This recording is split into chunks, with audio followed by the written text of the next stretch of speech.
Bienvenue à tous. Welcome to the presidential panel. I am Allison Glazebrook. I am the past president of the Classical Association of Canada. I wanted to give a special thanks to the organizers of the conference this year. So to Christian Raschla, Peter Miller, Anne-France Moron, Jessica Romney, Laurel Bowman, and also Pauline Repat, and my apologies if I forgot anybody on that list.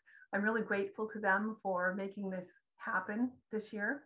And also I wanted to give a special thanks to Christian Raschel for being the technical support and setting up this website and all of these papers. It's an amazing feat. So thanks to you and to the University of Montreal for providing this virtual space today. I'm the moderator of today's session, and I just wanted to note that the panel is actually sponsored by the Department of Classics, the Humanities Research Institute, and also the Vice President Research Funds in an Explore Exchange grant. And I'm very grateful for all of the support from Brock University. And so I'd like to begin with the land acknowledgement of my home institution. We begin this gathering by acknowledging the land in which we gather is the traditional territory of the Haudenosaunee and Anishinaabe peoples, many of whom continue to live and work here today. This territory is covered by the Upper Canada Treaties and was within the land protected by the Dish with One Spoon Wampum Agreement. Today, this gathering place is home to many First Nations, Métis, and Inuit peoples, and acknowledging reminds us that our great standard of living is directly related to the resources and friendship of Indigenous people. So how can classics contribute to social justice today? So many scholars are making this question the focus of their research, their teaching, and also their professional praxis. So this panel is an opportunity to learn from 4 classicists who use ancient texts. So here I would include the visual as well as the material, to explore and respond to social justice issues and challenge the traditional boundaries of the discipline. So our first speaker is Kathryn Rawang, who is Associate Professor of Classics at the University of Toronto. She works on Roman Egypt, focusing on environments, peoples, and periods that are commonly considered to be marginal. She's increasingly interested in how imperialism, colonialism, and Orientalism have impacted and are still impacting the field of classics, papyrology, and Egyptology. She is co-founder and editor of Everyday Orientalism, and also co-editor of the forthcoming Routledge Handbook of Classics and Postcolonial Theory with Ben Ackroyd. And she's going to be speaking to us today about doing classics on Indigenous land. Thank you, Ali. Hi, everyone.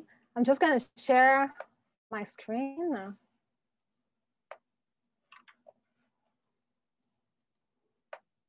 Jackie, can you hear me? Yeah? OK. Comme Ali a dit, je vais donner ma conférence en anglais, mais je demeure francophone de cœur maintenant et toujours. So I'm going to start with a disclaimer. What I share in this paper is the result of my own journey of learning and unlearning about indigeneities and the classics. I have hugely benefited from the work and teachings of many colleagues and knowledge keepers whose names are on this slide. So thank you to all of them.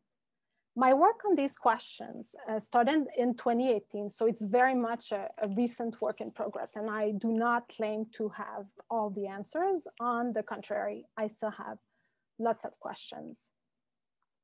A word on my positioning. I'm doing this work through my perspective as a French settler from Quebec City, who currently lives and works in Toronto.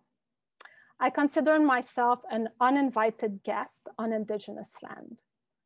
I'm also an ancient historian with a BA in études anciennes from Université Laval and graduate degrees in history.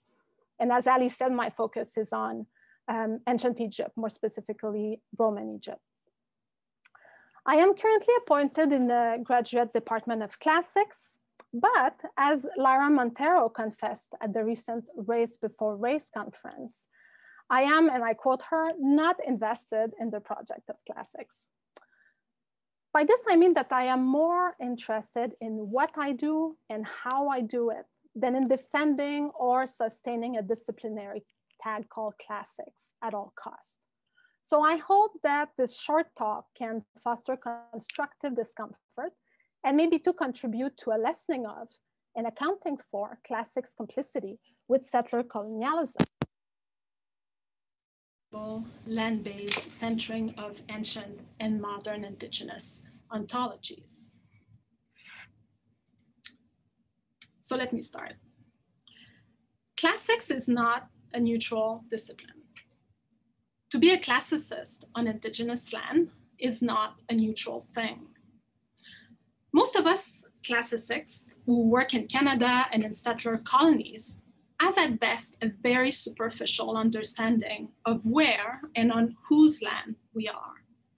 In a way, it makes sense. We more often than not work in and on lands that are different from the ones we were born in. We tend to study in and travel to hegemonic centers of knowledge production. So urban centers in North America and in Europe, essentially, and also outside the zone, foreign schools. We often like to reproduce a so-called cosmopolitan habitus, and many of us like to get away as soon as term is over or when we retire. More importantly still, we are able to live, move through, and work on this land, despite not knowing much about it. And we do so while remaining, for the most part, unbothered by the depth of our ignorance. This phenomenon corresponds to what Anne-Laura Stoller calls colonial aphasia. As she writes, colonial aphasia is the capacity to know and not know simultaneously that renders the space between ignorance and ignoring not an etymological exercise, but a concerted political and personal one. Self-deception does not do justice to the ways we each find to turn away. In other words, colonial aphasia is a colonial product that suits settlers, and I would say also hold fields like classics, through a fantasy of well-intentioned innocence that ultimately legitimizes and reinforces the status quo. The discipline called classics has been doing very well historically in North America, including in Canada. Now, some of you might say it is currently in crisis. That would be the subject of another panel. The import of classics in Canada and in North America coincides with the arrival on the continent of European colonizers, and notably Jesuits, who had the propensity to interpret the new world they were on, its lands and peoples, through a classically infused gaze. Yet while conversations about the white supremacists, anti-Black and colonial entanglements of classics have been taking center stage, especially in North America and the UK over the past few years, classicists have only very recently started to reckon with the entailments of teaching and researching so-called classical antiquity on Indigenous lands and in settler colonial context. In Canada, this development mostly coincides with the successive publications of the Truth and Reconciliation Commission of Canada on Residential Schools in 2015, and the National Inquiry's final report on missing and murdered Indigenous women and girls in 2019. The number of scholars who have produced and are currently working on these questions remains small, but it is growing. So you have here some examples of recent work that pertains to indigeneity and the classics in different ways. And I wish to thank all the colleagues who have been doing the work, and I've learned a lot from them. Just like classicists remain to a large extent in a state of, I would say, innocent ignorance about the deep, ongoing stories and histories of the Indigenous lands we teach on, so are we, I argue, in many ways, disconnected from the lands whose ancient remains we study and teach. Indeed, classics as a field, and that is not a big scoop, relies on a self-servingly curated, and some might say myopic, understanding of what and who the classical world was actually about. Things are obviously changing, but I would like to point to 3 traditional preconceptions of classics that are still very much at the core of how we build our curricula. So the first one is this association between classics and ancient Greek and Latin, and especially Attic Greek and I would say late Republican and Imperial Latin. 2, and concomitantly, the authoritative weight given to the literary classical canon. And 3, the assumption that some things are hard and thus essential. So for instance, Homer, Tacitus, philology, 19th century German scholarship, while other things are easy or easier, Koine Greek, history, archaeology, reception studies, or peripheral, and thus optional. So Persian history, questions of ethics, early Islam, Punic, modern Greek history. These preconceptions, which are linguistic, chronological, geographical, and disciplinary, are neither objective nor neutral. Instead, they amount to political occluding acts. And as such, they say more about the modern genealogy of the field than about the ancient clans and beings whose voices it purports to center. Now, that being said, today's panel, as well as the one on indigenizing the classics that took place at the 2019 CAC, and which was organized by David Mabon and Evan McMaster, who are in the audience today, show there's interest within the community for these questions. So this is really encouraging. However, I also want to acknowledge that when it comes to departmental curricula and structural and institutional changes, resistance and pushback remain common. I want to suggest that these pushbacks amount to what Janet Mahini and later Eve Tuck and Andrew Yang call settler moves to innocence. Their primary function is to prevent the discomfort that comes with the acknowledgement of one's complicity with settler colonialism. The same could be said of indigenization and especially since last year, anti-racist statement and university initiatives put forward through the Canadian Academy in the name of inclusion and diversity. As the current censor imposed on my university by the Canadian Association of University Teachers shows, such performative commitments most often did not serve the status quo. Most of us here today are settlers and are part of a field that has historically and continues to be used to legitimize and fuel settler colonialism and white supremacy. How does accepting responsibility look like in practice for those of us who identify as classicists? And what price are we willing to pay in the process? So I am moving towards my conclusion. In their 2019 essay on solidarity as a settler move to innocence, Brown University students Miranda Grundy, Jessica Jiang, and Mei Nia offer a way forward by urging us to ask ourselves how our scholarship, as well as our academic access, might be used strategically to unsettle innocence and remind our communities of their present responsibilities towards Indigenous people.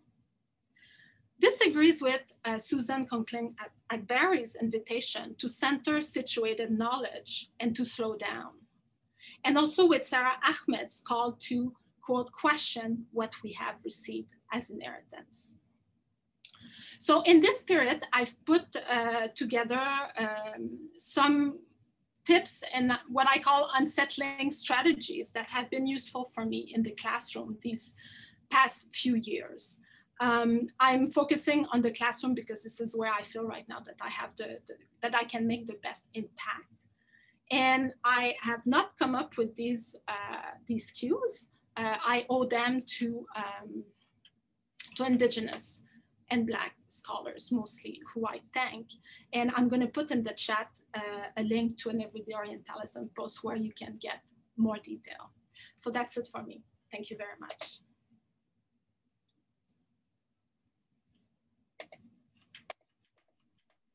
Okay, thank you very much, Kathryn. We're going to move on to the next speaker. As I mentioned at the beginning of the session, we're going to save discussion until we've heard all of the speakers. So our next speaker is Jackie Murray, Associate Professor of Classics and African American University of Kentucky. She works on Hellenistic poetry and its influence on Latin literature and Imperial Greek literature. She also works on race in the classics and the reception of classics in African American, and Afro-Caribbean literature. She's currently completing a textbook for Routledge on race and ethnicity in the ancient world with Rebecca Fito Kennedy, and a monograph for Harvard University Press, Nakos and the Poetics of Controversy, Apollonius against his Argonautic predecessors. And she's going to be speaking to us today about classics in Black. Thank you, Allison, and thank you, panelists, for inviting me. I will not speak in French. I'm sure you all don't want to hear me do that. It would be very rusty to bring it out right now. But what I wanted to share with you is the course that I taught, which I thought, and my colleague that I taught it with think is very successful, and perhaps could be a model for engaging with classics and addressing some of the problematic issues that Kathryn just elaborated. And so I'm going to share my screen if I can get it to function here. Okay, right. Okay, so the course was a joint course. We took advantage of the virtual situation given a pandemic with my colleague and friend Anja Bettenvoort at Universiteit Sucre. And we've got funding from the DAAD as well as from African American and Africana Studies at University of Kentucky. Now, I want to start by saying that recently I have been asked, how can a classicist be cross-appointed in African American and Africana Studies? Or why is it that African American and Africana Studies sought in their interest to fund this particular course? And I think this speaks to one of the major issues in classics, in that it's conceived of as a white discipline, and it's exclusionary of people of color, Indigenous people, as Kathryn was pointing out. But it's specifically African American and Indigenous people are excluded. And it's actually an active thing, historically actively exclusionary toward African Americans. And so the course actually, on one part of the course, explores this question. But the joint aspect of it was to bring together Anja's students who were studying, looking at texts in classics that focus on Africa, that highlight African figures that are situated in Africa, and to think about the reception of classics in Africa. And my class was looking at the reception of classics in African American context, and specifically focusing on the figure of Du Bois and some of the people that were around him. And so we began the course with so it's a joint course. Anja's students are meeting during the week, and my students are meeting during the week. And then we have a joint session that was open to the public, where we invited other speakers to come and discuss the topics that we'd been discussing during the week. And so the Padlet with all the open sessions is still available, and I can later on put it in the chat if people want to go and explore. The main point of the idea, the course was also to make these sessions available to others to sort of engage with the topics and see that. And so the topics, first off, we started off talking about race, and I began with a discussion on how we can talk about race in a trans-historical context, getting away from the current construction of race in terms of physical features and skin color, and moving into the ways in which what are common in race today and race in pre-modern context, which are issues of oppression, distance of difference, and humanity, or the idea of inalienable and alienable humanity. So dehumanization and oppression are crucial in a discussion of race. And so we talked about that first so that everyone would be on the same page, because one of the things we're going to compare, we're looking at how race is constructed in America and how race is constructed in Germany. One of the reasons why this works well is because Du Bois, who is the figure that we're focusing on, spent the early part of his education in Germany. And so we talked about his changing attitude toward Germany, moving into and after World War I. And so we were very interested in, on the one hand, the rise of anti-Semitism with the Nazis in Germany during that period, and of course, Jim Crow in America, and the relationship between the two, and the use of classics to justify or embed this kind of thinking across the board. And so we had discussions of also another discussion. This is a discussion that was brought in by my colleagues in Jewish studies. They were also thinking about these things. So they had a speaker that I insisted my students go to hear on Black Jews, the relationship between Black experience as Jews, the relationship between Jews and Blacks in America, and to sort of round out the discussion. Now, so we talked about then the construction of Blackness as a mark of monstrification, starting in the 15th century, a little bit, probably a little bit early. And then we had our first speaker on that topic, which was Margot Hendricks, who's a literature scholar of English, who worked on the reception of the Ethiopica, which both sets of students had read. And so we talked about how in the Renaissance, the Ethiopica became a text that was used to help in the construction of anti-Black racial prejudice.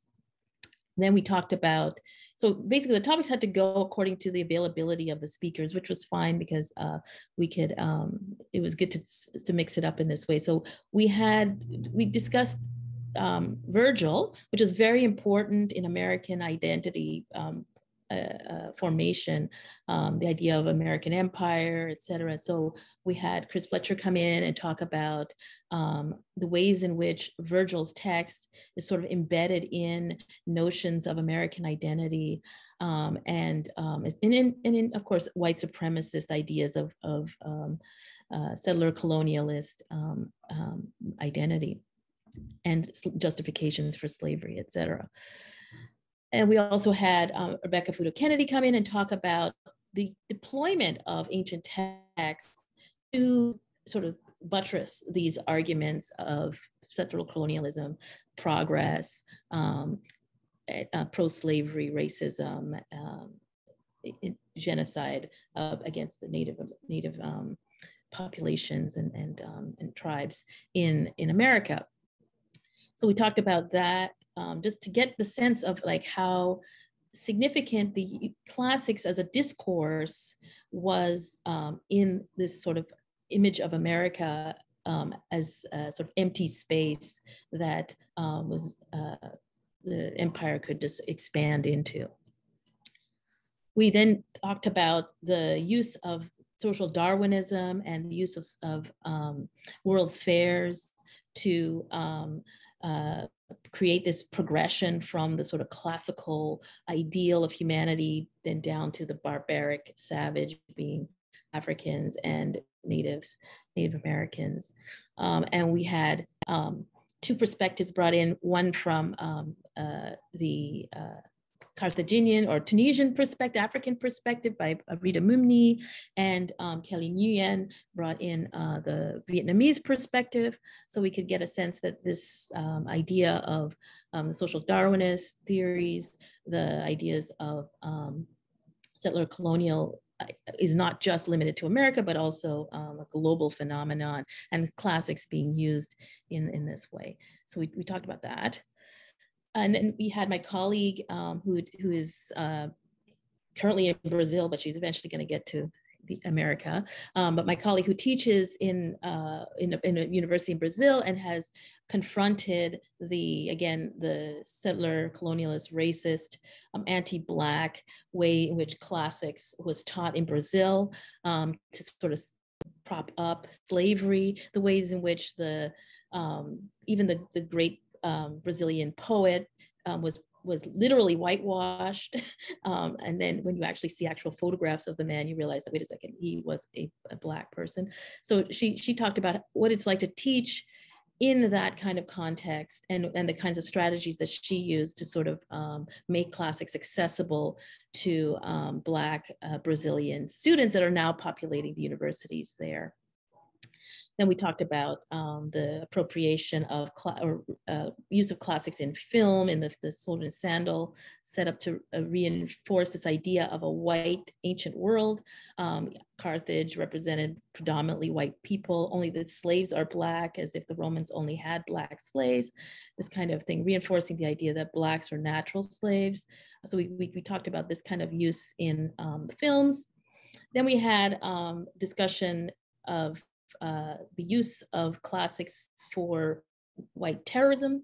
We got Drs. Howland and Tandy came in on the spur of the moment because I saw their talk at the SCS and I thought, oh, these guys have to come into this class. So I squeezed them in.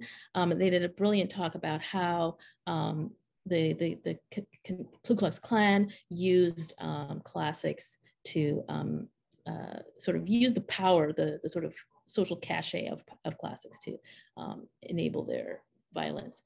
And then we get into the discussion of the various figures that are around Du Bois that are all working against racism, right? So the activism and the reappropriation of classics to center Black perspective. So we started off with Pauline Hopkins, who's Of One Blood is, of course, the foundation text for Wakanda and also for the Zion in the Matrix. And this idea of a Black past that people at the time of Du Bois, the Black intellectuals at the time that Du Bois was working with. We looked at Du Bois's own sort of attempts at productions to where he, instead of drawing on classical models, was drawing on Native American models, Indigenous models, as referencing stories. And then we linked it up to the issue of lynching and Black Lives Matter, because that's the one of the point we wanted to make the connection that these things are not independent, that classics is sort of connected to that. And in both the discourse of racism, but also the discourse of anti-racism. So we talked a little bit about the efforts by women like Ida B. Wells, Anna Julia Cooper, in trying to campaign against lynching, getting a lynching law. We still don't have a lynching law in America, by the way, anti-lynching law. So just so you know, and then we had a colleague in the law school come and talk about, make that connection to us today in the ways in which the same kinds of rhetoric, the same kinds of justifications are going on. This is drawing the genealogy between the lynching and current police brutality. And to get back to the African context then, Anya we had Anya come in and talk about Senghor, as well as the Negritude movement and its connection to the Harlem Renaissance movement in America, and how the Black centering of Black-centered classics was emerging both in Africa and Caribbean and in America. And then we also had, of course, the pushback counter argument, where the appropriation of or reception of classics in Africa by Africans, yet still perpetuating the same racist white supremacist thinking. And this Emily Greenwood came and presented her current work on Banda in Malawi. And then we also talked about the relationship to the movements in Africa, the Arab Spring. This is again brought to us by Rita Mumni, who is a Tunisian. And Anya was talking about the role that Augustine is playing in the construction of Berber identity in North Africa. And so that's all I wanted to talk about in terms of like how the course was looking at how the different ways in which classics, on the one hand, can serve this white supremacist ideology and white supremacist identities, and on the other side, how it can actually be productive for social justice. If we look at it, we take as a model the Black classicists that tended to center or decenter white interests and racist interests, and focus on Indigenous and Black interests. Like I say, that's all I've got to say there. Thank you. Thank you, Jackie. Thanks so much for that. So our third speaker is Nancy Sorkin-Rabinowitz, who's the Margaret Bundy Scott Professor of Comparative Literature at Hamilton College. She's a feminist scholar and activist in classics, well known for her work on women, gender, and sexuality. Her current interests focus on classics and social justice. Recent projects include working with By Jove, a feminist theater company, on a performance of Euripides' Orestes, as well as a volume, Classics and Prison Education in the US, edited with Emilio Capitini for Routledge, which I think is just being released this month, or maybe even just today. So 30 minutes. Okay. You ready? So I want to thank Professor Glazebrook, or Allison, Allie as we usually call her, for organizing a panel from your position then as president, because it's really important to use your status when you're in these conservative institutions, to use your status to promote these conversations. So thank you, and thank you for inviting me. Yeah, so my subtitle, my title is Classics and Social Justice Between a Rock and a Hard Place. And my subtitle points to an apparent contradiction between classics and social justice, but it's not a real one, as people have just said. Today, I'm going to focus on my experiences teaching in a medium security men's facility in upstate New York. And I want to say this is cut down to the bare bones for much longer talk. Classics is in a precarious situation right now. As we all know, the neoliberal demand that education be useful has led to the closings of classics departments in several universities, or many universities, including Howard, the only historically Black college to have kept its program until now. The trustees there cited the need to offer, quote, attractive and relevant programming to students of diverse backgrounds and of varying educational and career interests. Thus, classics is not relevant. Then attacks from the left indict the field as racist, let alone what we used to call about it sexism. Danelle Padilla put it this way: far from being extrinsic to the study of Greco-Roman antiquity, the production of whiteness turns on closer examination to reside in the very marrow of classics. So why teach classics, and why teach it in prison? My prison teaching emerges from a growing awareness of the problem of mass incarceration in the US and the desire to do something about it. The US imprisons more people than any other nation, 5% of the world's population, but 25% of the prison population. Black men are 6 times as likely to go to jail as white men. 1 in 8 Black women versus 1 in 111 for white women.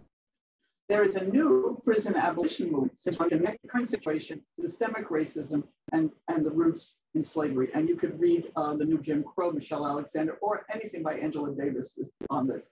But short of abolition, what can we do? I argue here that despite the uselessness and the racism of the traditional fields, we can make some difference by teaching. So on a practical level, recidivism is a serious component of mass incarceration. People go back to jail. And there is a tentative correlation between prisoners receiving an education and staying out of prison. Classicists are teaching in prison. And the book launches at 4:30 this afternoon.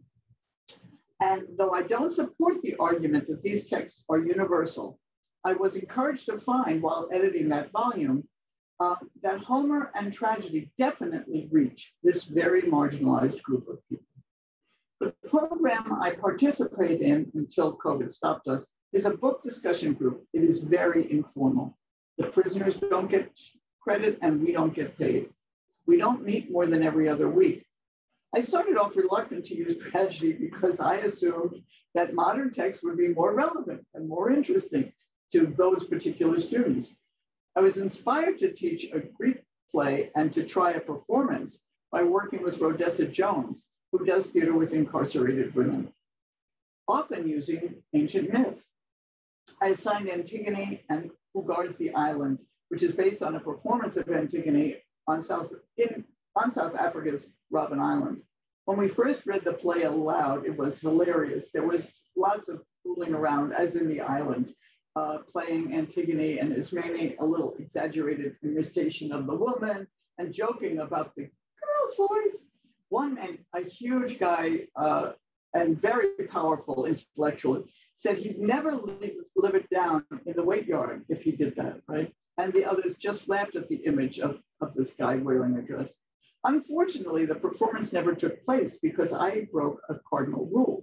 I accepted a Mother's Day card from them and was taking it out of the facility. And like a jerk, I showed it to the librarian. I was so touched, you know, and you're not allowed to do those things. And she works for the system. She was not my friend. So I had to do a reorientation. I did not give up on the plays, however. We later discussed Medea and Agamemnon. So I'm going to turn now to the very specific questions that they raised. For the Agamemnon in particular, what will be waiting for you when you come home? What happens to the children in the absence of the father? What happens to the children when they witness violence between their parents? How do you remain a dad while you are away? What does it mean to be separate, to miss all the family events? They had insights into the characters based on their personal lives. They asked whether Agamemnon didn't go to Troy because he wanted the wealth of Asia. Was it like drug money or embezzlement? Several of the guys in our group were there because of financial crimes. They were stunned by his stupidity. Why bring your whore home and ask your wife to take care of her? They thought that both Agamemnon and Jason were jerks for underestimating these women so badly. Masculinity was a huge topic. Most of the men in the group said they grew up without men or models of healthy fathers in their lives. Indeed, several of them have children with different women and were not in touch with any of them. They also talked extensively about the pressure to be a man, that is, to be tough in prison. The way that Agamemnon behaved at Aulis was familiar to them because they recognized the code. Who is a real man in prison is defined by what you see. It is superficial and external. There's a pressure to get your weight up. We discussed what happens to the real you, which they believe in, if you're always performing. Others argue that there's not just one way to be a man. You don't have to follow the code. You don't have to be huge. It depends on your character. There's another way to dominate a situation. But as I noted, it is still a form of domination. There was a strong sense in the group that masculinity means control over yourself and others. Don't be sensitive, don't get involved. But an older man contested that. He was very proud of intervening to help someone out. Another participant said he cultivates a calm attitude. Way down on line at the water fountain in the yard, for instance, the macho man thinks he can just push in, cut in. James, not his real name, says that if someone pushes ahead of him, he lets him. His attitude is, I can wait. Thus, he resists the pressure to fight. The prominence of war in the plays was also relevant, and not just to the one vet in the group. They talked about the role of violence inside the walls and outside on the street, discussing the conflict between men and women in the Agamemnon. Their prison experience gave them insight into why Aegisthus is so violent in the end of the Agamemnon. One man said, and this took my breath away, because incarcerated men lack power, lack control, and therefore are deprived of traditional measures of masculinity. They also attempt to gain it by putting others down. They need to assert themselves because they are not certain of themselves. That is, Aegisthus' subordinate role with Clytemnestra leads him to lord it over the chorus, who are less powerful than he is. They also found importance in Orestes' statement in Aeschylus' libation bearers, and it's echoed in the Electra, Sophocles' Electra, that he must act decisively. They recognized its truth for them. The idea of the kairos, seeing that now is the time, applied to them. And this is a quote from one guy: "Your life is in trouble. It is time to change, face the beast." And unlike my traditional students, they recognize the importance that every moment presents a choice. When we came to the Agamemnon chorus line, wisdom comes through suffering, which is always so interesting, right, to discuss. The men asserted that they are learning a lot by being in prison. It is a necessary evil that leads to growth. I reminded them of our class on the apology and Socrates' ideal of the examined life. And it seemed really romantic to me. So I brought up the daily humiliation they face, asking them how similar they really are to monks in a cell. And that was a very sobering moment because, of course, I wanted them to see this in Socrates, but it didn't really seem to have much with their lived experiences. I also heard about it in space. In short, they use the plays to think about themselves, and I encourage them to do so. At various times, we discussed the role of this class in helping them avoid violence, revenge, anger. But I want to be clear here. It is not the specific texts so much that make the difference. Shakespeare, Dante, and I would say the humanities in general could have similar effects. Greek tragedies raises important questions if we teach it that way. It was not taught to me that way. In our classes, the men feel like human beings. They are not a number in there, and they are more than their crime. We never talk about their crimes. It's the pedagogy as much as the skills they are acquiring that counts. These meetings, though, are not for everyone, and our class was very small. Some men actually suggested that school was not part of the dominant ideology of masculinity, and I think they're right. So to come back to my original doubts, this program is not addressing mass incarceration, and our discussions are not the kind that may help reduce recidivism. There's no degree, so no positive change, in your finances can come out of it. But it is clear that our classes had real benefits for the men who engaged deeply with this material. The participants found the classes thought-provoking and liberating, as did I. I felt more free there than I do teaching at Hamilton College, where everybody's out for the grade. And I'm retired now, by the way. So let me close by saying, to do this work, you have to believe that creating an oasis for a few individuals is worth something. I believe that we must all do what we can, where we are. And I was very touched by Kate's paper because I'm on Indigenous land here. If classics is what you know, then use it for the good. And just one more thing, I remember saying to one of my best students at Hamilton that she was rich and she was very apologetic. And I said, well, just get over it and use that money. Use that money, girl. So anyway, I look forward to discussing all of this when we get to it. Thank you very much. All right, thank you. Thank you so much, Nancy. All right, our last speaker before we have our response is Aara Suksi, who is Associate Professor at University of Western Ontario. She's an award-winning teacher in the subject areas of ancient Greek language, literature, and mythology. And her research interests include the reception of Homeric epic and the relationship of art and injury as forms of materiality in Greek literature. And she's going to be talking to us today about Homer's Iliad and the politics of anger, experiential learning in public humanities. Thank you so much, Ali. I'm just going to fumble around here while I share my screen. There we go. And let me just say thank you to the three panelists who have gone before me, who have inspired and humbled me, right? And also to Ali Glazebrook for organizing this panel. I'm going to talk to you today about a course that I taught. I taught it not this past year during the pandemic, but the year before in person, before the murder of George Floyd. The world has changed so much since then. It feels like 100 years ago in some ways.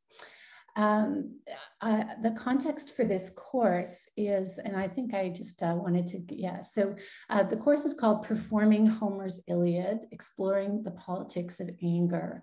And I taught it along with Stephanie Denny, who is a PhD student in the Department of Classics at Western.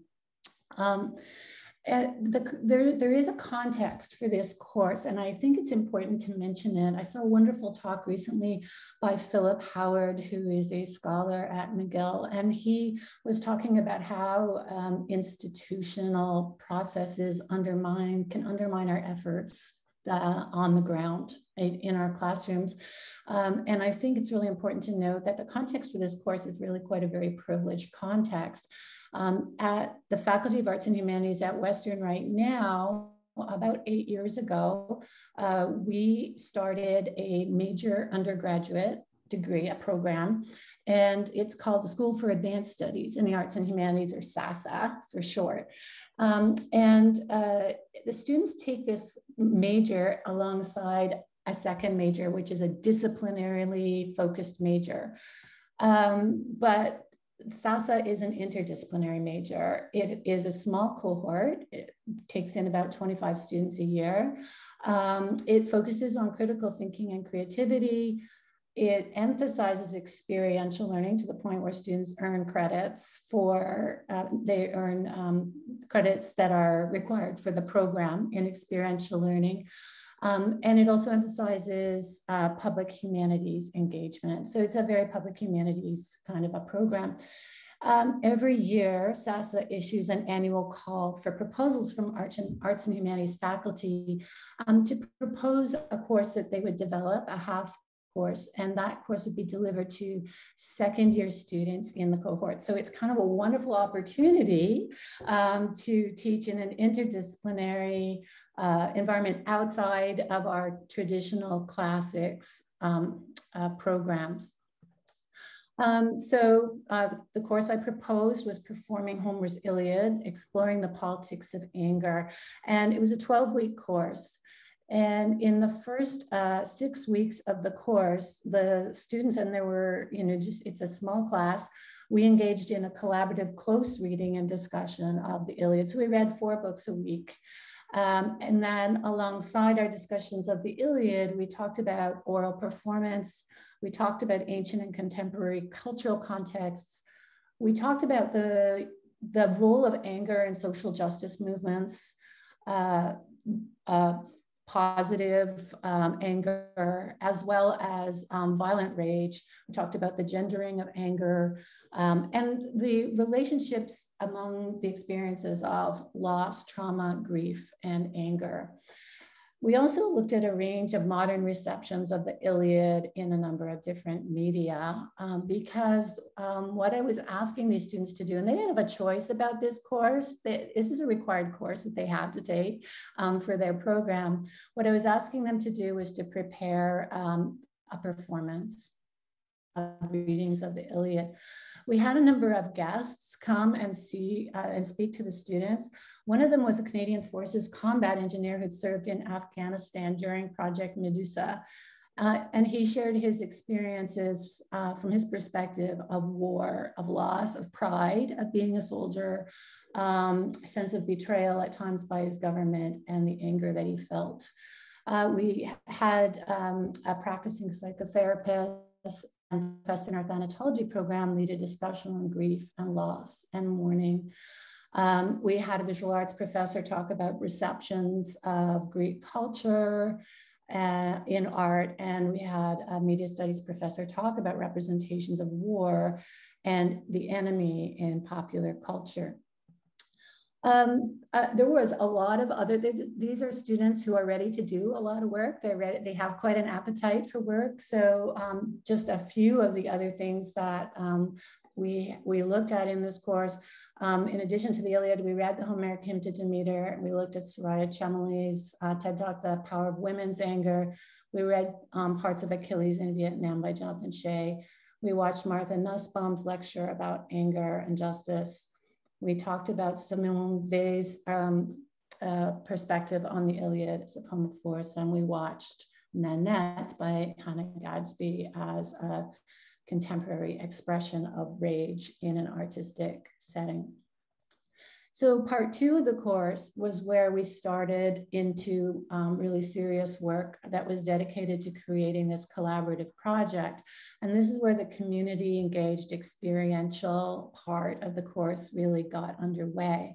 In order to launch part two, we had invited Dr. Peter Meinecke, and I think everyone probably knows him because he was one of the members of the presidential panel 2 years ago at the CAC in McMaster. So as the founder of the Aquila Theater Company, he has been involved in some projects like Ancient Greeks, Modern Lives, and the Warrior Chorus, Our Trojan War, which engage war veterans and refugees in performances of Greek tragedy and now many other texts as well.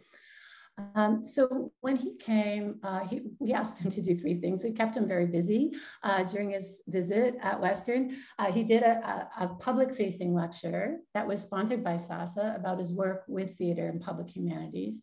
He did a scholarly lecture for the classics department, but most interesting and exciting for me was he did a 3-hour performance workshop with the SASA students. And you wouldn't think that 3 hours is very much, but what he was able to pack into those 3 hours in terms of teaching the students about how to project the sense of positionality that they wanted to project in a performance reading was really exciting and empowering and inspiring for the students. So the students got to work and they prepared for a public event. It was designed to encourage a broader community discussion about the politics of anger. And so they wrote and rehearsed a script that consisted largely of a selection of readings from the Iliad. They also created visual and audio artworks. These are students who are doing second majors in all different parts of the faculty. So some of them are visual arts students, some of them are philosophy students, etc. Women's studies. They organized a panel discussion that they were going to hold, and that would include experts on anger and mental health, anger and social justice, anger and violence. And they planned a moderated audience discussion responding to the readings and the panel. And while they were doing this, a couple of the film students also made a process documentary, the making of the performance. So we had a beautiful venue all set up at Museum London, this new space there, the center at the Forks. And we were very scared and very excited to be getting ready to present this performance, which was going to be on March 26th, 2020. And of course, on March 12th, there was the announcement of the lockdown. And this is where we ended up on Zoom. And so these are some of the students. And when I see their faces, I just feel so much love. And I miss them very much because they were an amazing group. So they had 2 weeks, really, 2 weeks before the end of term, 2.5 weeks to adapt. And now, of course, they were working in isolation from each other. And they collaboratively created out of what they had done a digital performance. So they recorded individually their voices into their phones and uploaded the MP3 files. They added artwork. One guy who loves sound engineering and music, he created a soundtrack, and students added discussion questions at the end of this digital performance. And it's available if anybody's interested to see on SASA's student showcase, which is called Pegasus. I can share the link later, but it's also easy to Google SASA and Pegasus. The students had to do a series of reflection papers throughout the course. So they had to do 4 reflection papers. For the final reflection paper, they also had the option of creating artwork instead of a written submission. You can also see some of this artwork on the SASA Pegasus website. And these are just a couple of illustrations of the kinds of work that the students were doing. And these 2 images are just like a slice from each one of the projects that the students were involved with. So this is a part of one student's response to the experience of anger, particularly as she perceived it arising in the Iliad. Denise Zhu's work spoke to her experiences of microaggression as an Asian woman on campus, and she interspersed it with lines from the Iliad that resonated with her in that. So, you know, for me, this was a really new experience. In a way, I feel ashamed to say that, but as Nancy says, we have to start from where we are. And I would encourage anybody who has typically been teaching in a pretty traditional kind of a way to work out any idea that they might have. Throughout this course, we were all students, and I and my TA, I think I can speak for her as well, we were very much outside of our academic comfort zone, particularly when it came time to the performance, where we really gave up our control to the students to design it the way they wanted to. That was very scary and disquieting. There was a lot of anxiety about the expectations around the public performance. And of course, there were a lot of discussions of difficult topics that needed a lot of care. The rewards of this course, the students brought the Iliad to their own experience of anger, but much more importantly, they brought their own experiences to the Iliad. And I learned a lot about the Iliad as a result of that. They, because it's an interdisciplinary program, they drew on many different disciplines and interests for their reflection papers and projects. They supported each other so beautifully in creating the performance that would contribute to important discussions in the community had it taken place. And I was especially amazed by how beautifully and courageously they responded to the challenge of the lockdown. I will say that having had the opportunity to teach this course means I will never teach the same way again. You know, it doesn't matter what program or what classroom I'm teaching in. These students taught me how to be a better teacher. So I'd love to talk with anyone more about that in the discussion period. And thank you so much for listening.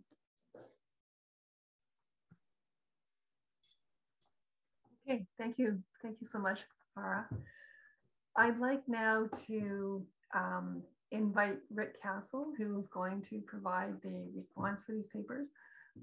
Rick is now a PhD candidate at the University of California, Santa Barbara, and his research focuses, or his research interests are on gender fluidity in the ancient Greek world.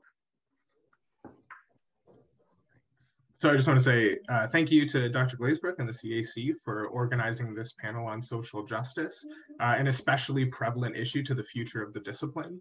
In the interest of my own positionality, my response is informed by my experiences as a person of color, a first-generation student, a Canadian, and currently as an international grad student in the US, teaching and learning classics on unceded territory of the Chumash peoples.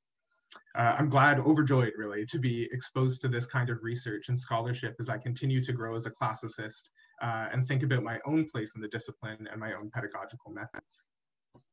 I appreciate that some of the panelists here today have brought up Daniel Padilla-Peralta's argument on the current state of classics and its fate, since it's something that all of us, and especially those of us preparing for a career in the discipline, must reckon with. It seems obvious that the discipline is at a crossroads and needs to diversify if it wants to grow and thrive. All of the presenters here have asked important questions to that end. Dr. Blouin has asked how we might unlearn our traditional pedagogies. Dr. Murray has asked how we might decenter our Eurocentric biases. Dr. Suksi has asked how we might figure the classics into our own social consciousness. And Dr. Rabinowitz has asked simply, what good is classics? I'm especially grateful to have heard these talks because you've not only asked these questions, but have put into practice your own developing solutions and contributed to the ongoing and sorely needed change of the discipline. Dr. Rabinowitz has had the opportunity to teach marginalized students in the carceral system, and more importantly, seen these students connect their own experiences to those of the Iliad and the Agamemnon, both in terms of tragedy and war. This in turn has allowed these students to reflect on the idea of performative masculinity, both within prison, but I also think in wider society. As you mentioned, I think your experience reveals a need, an urgent one, for the humanities, not just classics, to be experienced in different spaces than the traditional classroom. This, of course, entails a negotiation of that space. Teaching classics as a free person within the carceral system cannot be neutral. The power imbalance between teacher and student becomes even more pronounced in a system that actively removes freedom from students. And when we teach in a space that the system has established, we in a way prop up that system. An important question then, and not just for teaching in the carceral system, but in higher education in general, is how might we best honor the agency of students that have harmed marginalized people? I would be remiss here if I didn't mention the Odyssey project run by Dr. Michael Morgan, a professor of theater and dance at UCSB, who has taught incarcerated students alongside UCSB students, and thus enables a level of student agency in public performances. This may not be a solution, but I think it's certainly progress. And so Dr. Rabinowitz's last statement is all the more relevant, that we must do all we can where we are.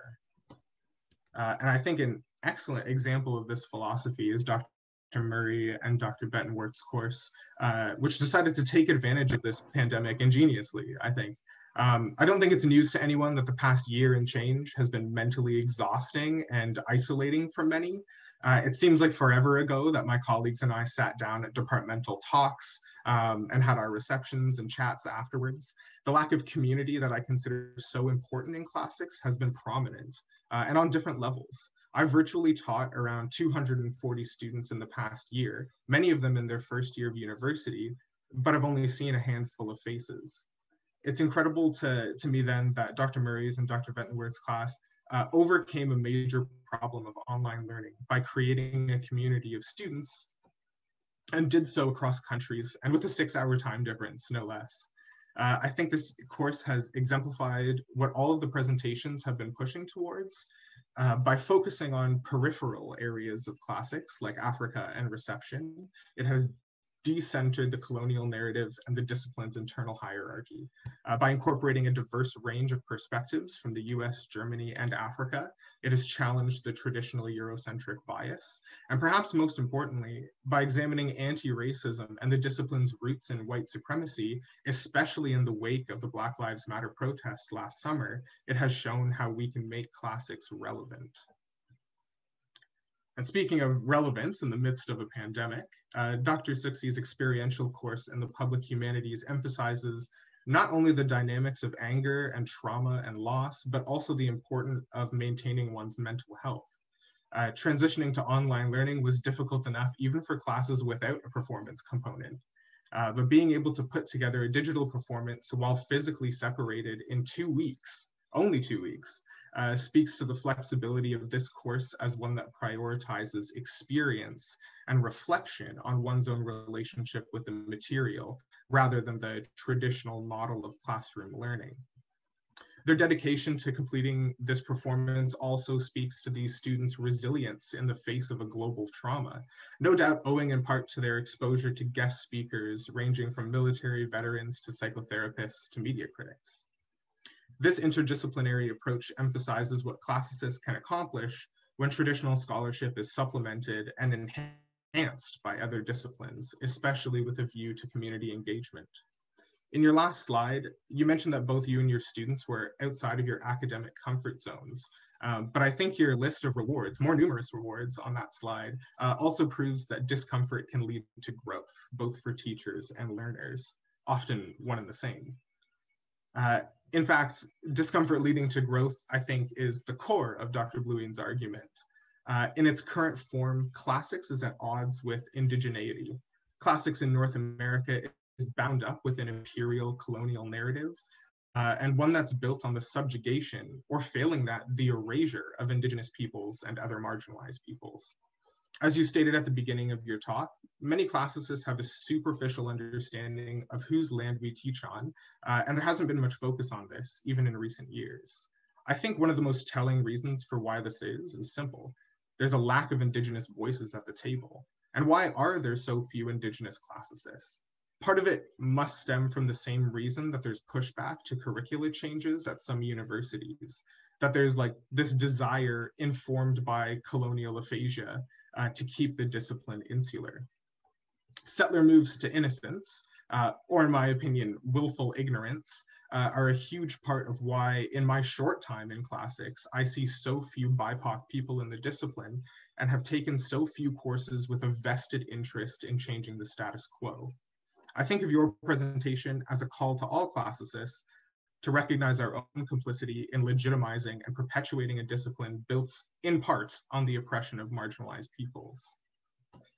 Thank you to all four of our presenters and the countless individuals who have made this research and your pedagogy possible, not only for broadening my horizons as a scholar, but for tackling systemic injustice head-on and having a positive impact in the lives of your students.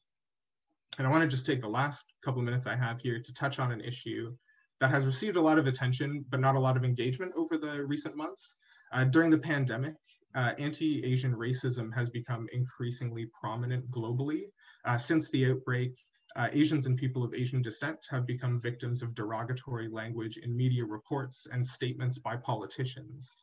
I recognize these hallmarks of systemic racism, and I began to think more seriously about the legacy of imperialism, its entanglement with the roots of classics, and its impact on Asian students and scholars. During this process, I had the opportunity to speak to Dr. Kelly Nguyen about her experiences during grad school and as a founding member of the AAACC, the Asian and Asian American Classical Caucus, the first Asian-centered professional classics organization. And let me just take a quick second to post a link to a Google Doc. A couple of things on there are UCSB specific, but there's like a huge, huge list, crowdsourced buy-in from the wider API community with kind of methods on how to educate yourself and how to help the API community if you have the means to. So during my conversation with Kelly, we talked about her research on classical reception in the Vietnamese diaspora, the realities of being people of color in a primarily white discipline, the difficulties of negotiating space within the professional community, the problems of being an invisible model minority, and on the other hand, the dangers of hypervisibility, and much more. Too much to unpack in the time that we have. But I'll just offer my three main takeaways from our conversation, all of which have been reflected in the presentations today. So the first is that there is a messy, inextricable relationship between imperialism and classics, not only with the British Empire, but empires around the world in the East and West. Post-colonial approaches to source material is a good start, but it still betrays a Eurocentric bias. Recent reception scholarship has started a shift in this thinking, but there's still more to be done. Number two, a change to pedagogy cannot be superficial. And this applies not just to classics, but other 18th, 19th century disciplines rooted in imperialism. After we acknowledge our complicity in perpetuating problematic systems, we have to do the work of educating ourselves. read up on Asian American Pacific Islander history, take in material created by AAPI people, and look up the AAACC. Students recognize and respond to their educators' efforts. We already know that the racialization of antiquity informs modern ideology and policy. So by changing curricula to resist a system built on injustice, students become owners of their own knowledge, owners of at least a part of the humanities. And third, and this one applies to life as well as classics and academia, but be an active ally. Change how you teach and learn based on what you've heard here today and your own research. Check in with BIPOC colleagues and students when tragedy strikes their community. Put together an anti-racism reading group. Give younger scholars a platform, as I've been afforded right now. Think hard, not just about the legacy of classics and the humanities, but your own as well. Thank you.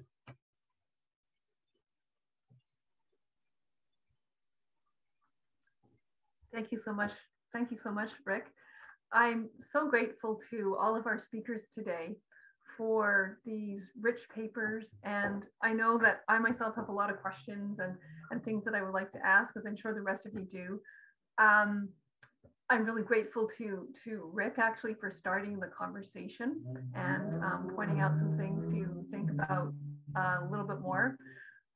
Before we do that general discussion, though, I think it would be really productive for us to go into these breakout rooms that I was mentioning at the beginning of the session.